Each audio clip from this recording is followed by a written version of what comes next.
ছিল, আমাদের ছাত্রদের যে ভরসা ছিল, সেই ভরসার জায়গা থেকে ওনারা উঠে যাচ্ছে। সেই সেনাবাহিনীর লাঠি দিয়ে বুকের উপরে রুটি বেলার মতো ঘষা হয়েছে, লাঠি দিয়ে এরকম গুতানো হয়েছে আমাদের বুকের উপরে। আমরা কি দোষ করেছি?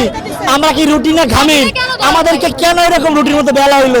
এই স্বাস্থ্য উপদেষ্টা কোন অধিকারে এই সেনাবাহিনী দিয়ে আমাদেরকে মারালো? তারা কি উপদেষ্টাকে রাখবে কি রাখবে না তার বরিশালবাসী সিদ্ধান্ত নিবে। বাংলাদেশের মানুষ সিদ্ধান্ত নিবে যে স্বাস্থ্য উপদেষ্টা থাকবে কি থাকবে না। সেটা আমরা একবারই বলছি না, 24 ঘন্টার আলটিমেটাম শেষে আমরা সেটা উত্তর দেব ইনশাআল্লাহ। এবং হ্যাঁ, আমরা দেশের জন্য করছি। 24-এর আন্দোলনের পরে, 24-এর গণঅভ্যুত্থানের পরে কেন এই দেশে এখন এই সহিংসতা থাকবে? এই রকম ছাত্রলীগের মধ্যে এই মার খেয়ে জুলাই ছাত্রলীগে এখন এই সেনাবাহিনী মারছে। আমরা জানতে চাই কোন অধিকারে এই স্বাস্থ্য উপদেষ্টা, কোন অধিকারে এই সেনাবাহিনী দিয়ে আমাদেরকে মারালো? কেন আমাদেরকে মারালো? আমরা এটা জানতে চাই। প্রায় 14 দিন যাবত আমরা এখানে রাজপথে, বরিশালের সকল মানুষ আমরা আমাদের ভোগান্তির কথা বলতে এসেছি, শান্তিপূর্ণভাবে আন্দোলন করছি। আমরা টাউন হলের সামনে থেকে শুরু করেছিলাম, আমরা ভুক্তভোগীরা 10 জন থেকে শুরু করেছিলাম। সেই টাউন হল থেকে আমরা শেরেবাংলা মেডিকেল কলেজ হাসপাতালের সামনে গিয়ে দাঁড়িয়েছিলাম। একদিন না, 2 দিন না, একাধিক 5-7 দিন আমরা দাঁড়িয়েছিলাম শেরেবাংলার সামনে, কিন্তু কর্তৃপক্ষ কোনো রকম সাড়া আমাদের দেয় নাই। আমরা আজকে সেই 10 জন থেকে এখানে হাজার হাজার মানুষ, বরিশালের সর্বসাধারণ এসে যুক্ত হয়েছে, কিন্তু এখন পর্যন্ত প্রশাসন, ইন্টারিম গভর্নমেন্ট, স্বাস্থ্য উপদেষ্টা এখন পর্যন্ত কোনো পজিটিভ রেসপন্স করে নাই। আজকে 14 দিন বরিশাল প্রায় 1 থেকে 2 কোটি মানুষের বাসস্থল। বরিশাল যে বাংলাদেশের একটা অংশ, ইন্টারিম গভর্নমেন্টকে এটা ভুলে গেছে? এই প্রশ্ন আমাদের মধ্যে এখন তৈরি হচ্ছে। এই 14 দিনেও কোনো উপদেষ্টা কি প্রয়োজন বোধ করে নাই যে এখানেও মানুষ আছে, বরিশালের মানুষের কথা শুনি? তারা কিন্তু কোনোভাবেই শোনে নাই, তারা কোনোভাবেই পজিটিভ কোনো রেসপন্স করে নাই। তাই আজকে আমরা বরিশালবাসী, ছাত্র শ্রমিক জনতা, আমরা একতা গড়ে তুলেছি এবং রাজপথে আমরা সবাই এসে দাঁড়িয়েছি। আমরা বরিশাল ব্লকেট কর্মসূচি করছি আজকে 3 দিন, 3 থেকে 4 দিন হয়ে যাচ্ছে, কিন্তু এখন পর্যন্ত আমরা প্রশাসন থেকে কোনো রকম রেসপন্স পাই নাই। আজকে আপনার একটা জিনিস স্পষ্ট, এটা যে বরিশালের মানুষকে সেই উপদেষ্টারা মানুষই মনে করছে না। কিন্তু আমরা স্পষ্ট করে বলে দিতে চাই, আমরা মানুষ, আমরা মানুষ, আমরা পশু নই। উপদেষ্টারা এই যৌক্তিক আন্দোলনকে স্পষ্টভাবে দাবি মেনে নিয়ে সমাধান করার চেষ্টা করার বদলে তারা আজকে ছাত্র জনতার মুখোমুখি করে দিয়েছে সেনাবাহিনীকে। কিন্তু আমরা স্পষ্টই বলছি যে সেনাবাহিনী তারা আমাদের ভাই, পুলিশ আমাদের ভাই, সাংবাদিক আমাদের ভাই, তারা কারো তাবেদারি করবে না। কিন্তু কার নির্দেশে আজকে আমাদের ভাইদের উপরে হামলা করা হলো? কার নির্দেশে আজকে বরিশালের ময়মুরব্বীদের গায়ে হাত দেওয়া হলো? আমরা এই প্রশ্নের উত্তর চাই, এই প্রশ্নের উত্তর দিতে হবে। এবং আমরা স্পষ্টভাবে বলছি, আমরা এখানে বরিশালের মানুষ সবাই এসে রাজপথে দাঁড়িয়েছি, দল মত নির্বিশেষে প্রত্যেকটা মানুষ আমরা এখানে ভোগান্তির শিকার। আমরা আমাদের দাবি আদায় না করে ঘরে ফিরে যাব না ইনশাআল্লাহ। আমাদেরকে মেরেছেন, আমরা কিন্তু লাঠিচার্জের বদলে কেউ গায়ে হাত তুলি নাই। সেনাবাহিনী আমাদের মারছে, আমরা কিন্তু তাদেরকে প্রত্যুত্তর করি নাই। পুলিশ আমাদেরকে ধাক্কা দিল, আমরা কিন্তু প্রত্যুত্তর করি নাই। আমরা শান্তিপূর্ণভাবে আন্দোলন করেছি, আমরা শান্তিপূর্ণভাবে আন্দোলন করে যাব। আমরা বলে দিতে চাই সারা বাংলাদেশের মানুষকে, আপনারা শোনেন, মন দিয়ে শোনেন, এই সমস্যাটা শুধুমাত্র বরিশালবাসীর একার না, এই সমস্যাটা শুধুমাত্র এই কয়টা মানুষের না, এই সমস্যাটা সারা বাংলাদেশের প্রত্যেকটা মানুষের এই সমস্যা। এই সমস্যাটা আপনার, আমার, আমাদের বাবার, আমাদের মায়ের, আমাদের ভাইয়ের, আমাদের বোনের, আমাদের সন্তান, আমাদের সবার। আমরা প্রত্যেকটা মানুষের কথা বলার জন্য এখানে এসেছি। আমরা সারা বাংলাদেশের মানুষের অধিকার রক্ষার জন্য, অধিকার আদায় করার জন্য সুচিকিৎসা নিশ্চিত করার দাবিতে রাস্তায় নেমেছি। আমরা কি তার বিনিময়ে মাইর খাইতে আসছি এখানে? কিন্তু আমাদের ভাই বোনের গায়ে কেন হাত তোলা হলো? আমি এই প্রশ্নের উত্তর চাই এবং স্বাস্থ্য উপদেষ্টাকে এই প্রশ্নের উত্তর দিতে হবে। এবং আগামী 24 ঘন্টার আলটিমেটাম আমরা এইখান থেকে, এই রাজপথ থেকে দিয়ে যাচ্ছি। আগামী 24 ঘন্টার মধ্যে স্বাস্থ্য উপদেষ্টাকে বরিশালে আসতে হবে। বরিশালে এসে তাকে সমস্যার সমাধান করার জন্য নিজে তদন্ত করতে হবে। 24-এর জুলাই যোদ্ধা, আহত, শহীদ, যাদের রক্তের বিনিময়ে চেয়ারে বসেছে, সেই চেয়ারের সাথে বেইমানি কোনোভাবে মেনে নেওয়া হবে না।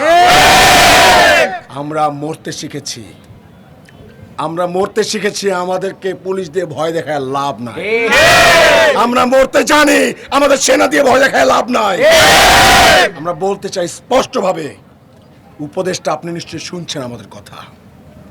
আমরা চোখে চোখ রেখে বলছি, আপনি যদি 24 ঘন্টার মধ্যে বরিশালে না আসেন, বরিশালবাসীর সমস্যার সমাধান না করেন, আগামী 24 ঘন্টার মধ্যে এই বরিশালের সকল মানুষকে নিয়ে আমরা সারা বাংলাদেশের মানুষকে আমরা ডাক দিব, আহ্বান জানাবো। প্রত্যেকটা জেলায় জেলায়, প্রত্যেকটা ঘরে ঘরে, প্রত্যেকটা বিভাগে বিভাগে রাজপথে আমরা আন্দোলন দুর্গ গড়ে তুলব ইনশাআল্লাহ। কঠোর থেকে কঠোর কর্মসূচি যাবো ইনশাআল্লাহ। আমাদেরকে বুলেট দিয়ে কোনোভাবে থামিয়ে রাখা যাবে না। আমাদেরকে লেথাল ওয়েপন এই শেখ হাসিনাও দেখাইছে, আমরা রাজপথে বুলেট খাওয়ালো। আমাদেরকে ভয় দেখায় লাভ নাই। আমরা শেখ হাসিনার মতো স্বৈরাচারকে ফেস করে আসছি, আমরা সেনাবাহিনীকে 24-এই দেখে আসছি। আমাদেরকে ভয় দেখায় কোনো লাভ নাই। 24 ঘন্টার মধ্যে যদি আপনি আসেন তো আসলেন, সমস্যার সমাধান করলেন তো করলেন, আর যদি না করেন তাহলে রাজপথের ফয়সালা রাজপথেই হবে। জনগণের সিদ্ধান্ত নেবে আপনি কোথায় যাবেন, কোন পথে পালাবেন। আমরা এটুকুই বলে দিয়ে স্পষ্টভাবে আবারও বলছি, এমফাসাইজ করে বলছি, আমরা ভাঙবো কিন্তু মচকাবো না ইনশাআল্লাহ। আমরা বরিশালবাসী হার মানবো না ইনশাআল্লাহ। আমরা বরিশালবাসী হাতে হাত থেকে প্রতিদিন আল্লাহর কাছে শপথ করে বলেছি, আমরা রাজপথ ছাড়াবো না ইনশাআল্লাহ। আমরা সারা বাংলাদেশের মানুষকে বলছি, আমরা সবাই আপনাদের জন্য নেমেছি। আপনারা আমাদের ভাই, আপনারা আমাদের বোন, আপনারা আমাদের মা, আপনারা আমাদের ভাই, আপনারা হয়তো বা কারো না কারো সন্তান। আমরা প্রত্যেকের জন্য লড়াই করতে নেমেছি। এইবার যদি আমরা এই 24-এর অভ্যুত্থানের পরেও দেশ থেকে দুর্নীতিবাজদের উৎখাত করতে না পারি, তাহলে বুঝে নিতে হবে জাতি হিসেবে আমরা পঙ্গু হয়ে গেছি। কিন্তু আমরা এই পঙ্গুত্বের সার্টিফিকেট নিতে এইখানে আসি নাই। আপনাদেরকে মনে রাখতে হবে, আমরা আজকে এখানে যে কয়জন ভাই বোন আহত হয়েছে, আমরা প্রত্যেকের উপযুক্ত বিচার যতক্ষণ পর্যন্ত না হচ্ছে, আমাদের দাবিগুলো না মানা হচ্ছে, ততক্ষণ পর্যন্ত আমরা রাজপথে থাকি। এবং যে বা যারা এখানে সংহতি প্রকাশ করছেন সবার প্রতি আমাদের কৃতজ্ঞতা, যারা যারা এসেছেন সবার প্রতি কৃতজ্ঞতা। সাংবাদিক ভাই, পুলিশ ভাই বলেন, তাদেরকেও বলছি কৃতজ্ঞতা। আর্মি বলেন, তাদেরকেও বলছি কৃতজ্ঞতা। শ্রমিক ভাইরা যারা বাস মালিক সমিতির কাউন্টারে যারা এখানে আছেন, তাদের প্রতি কৃতজ্ঞতা। কৃষক শ্রেণীর প্রতি আমাদের কৃতজ্ঞতা। বাবা মায়েরা যারা এখানে সন্তান নিয়ে এসেছেন, তাদের প্রতি কৃতজ্ঞতা। যারা ডাক্তার ভাইরা আছেন, নার্স ভাইরা আছেন, তাদের প্রতি কৃতজ্ঞতা। এবং আমরা ছাত্র সমাজ, সারা বরিশালের মানুষ এক হয়েছি। সারা বরিশালের মানুষ দল মত নির্বিশেষে প্রত্যেকটা মানুষ আমরা এক হয়েছি। আমরা আবারও স্পষ্ট করে বলে দিতে চাই, হুঁশিয়ারি দিচ্ছি মাত্র 24 ঘন্টার। এই 24 ঘন্টার মধ্যে যদি সমস্যার সমাধান করার মতো কোনো আশ্বাস আমরা না পাই, উপদেশটা যদি না আসে, আরো কঠোর থেকে কঠোরতম কর্মসূচিতে আমরা যাবো ইনশাআল্লাহ। আন্দোলন চলছে, আমাদের আন্দোলন চলবে, জনতা সংগ্রাম চলছে ইনশাআল্লাহ। আমাদের 3 দফা স্পষ্ট। শেরেবাংলা মেডিকেল কলেজ হাসপাতাল সহ বাংলাদেশের সকল সরকারি হাসপাতালগুলোর অবকাঠামোগত উন্নয়ন, পর্যাপ্ত দক্ষ জনবল নিয়োগ, আধুনিক যন্ত্রপাতি ও ওষুধ সরবরাহ সহ সর্বসাধারণের জন্য সুচিকিৎসা নিশ্চিত করতে হবে।